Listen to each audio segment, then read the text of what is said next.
So this whole reloading shop ball gets rolling many years ago. I'm working at the Stockade.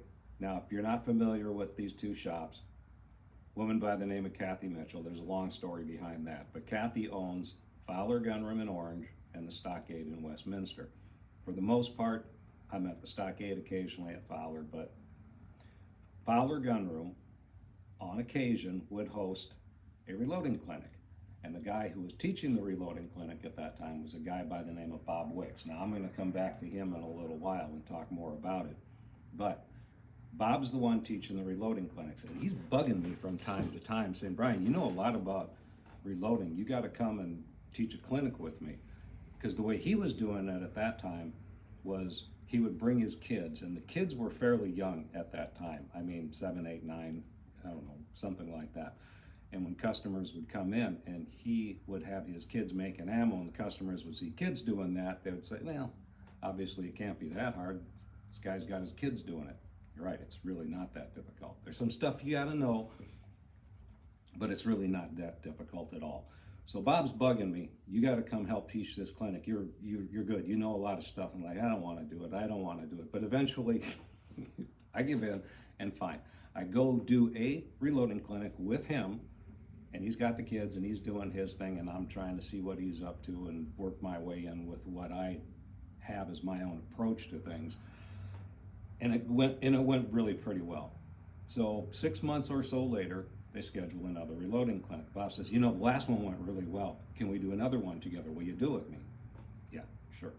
So we got that scheduled, we're advertising it, and on that day, gosh, wouldn't you know it, Bob just wasn't feeling too well and didn't make it to work that day, which apparently was the plan all along. That's fine. So that's how I became known as the reloading guy.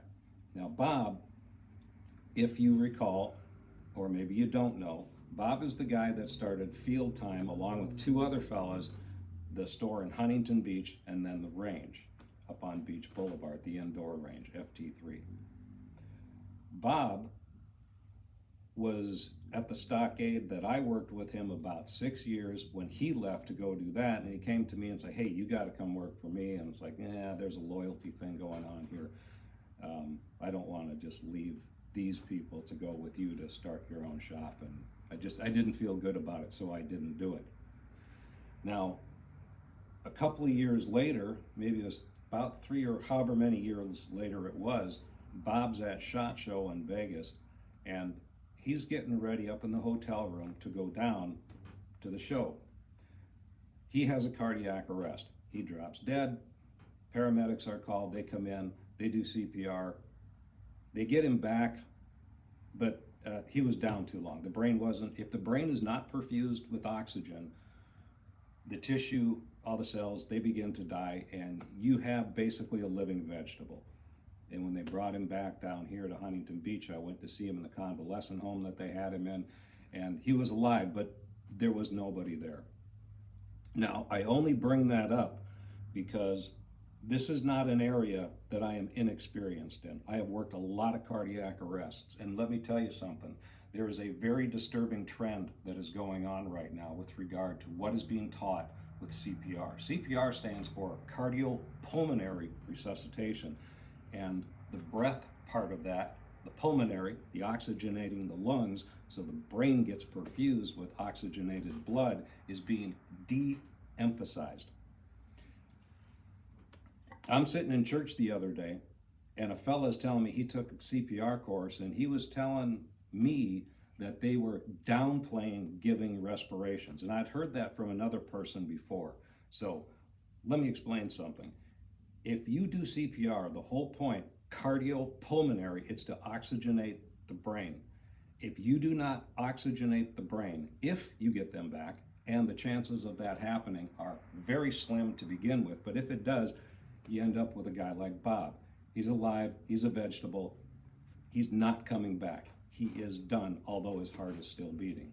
So if you're gonna learn CPR, you have to give them breaths, and that's the whole point of this video, not to tell you about the history of reload, but this is one of the most disturbing things that's been going on, is this euthanasia march to reduce the population of this country with various mechanisms, and the primary focus of that is the medical industry, or the lack of proper approaches that will lead to health and good outcomes.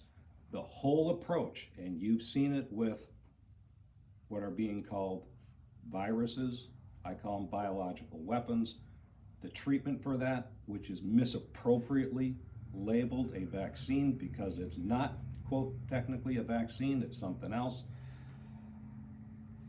The euthanasia march is on, folks.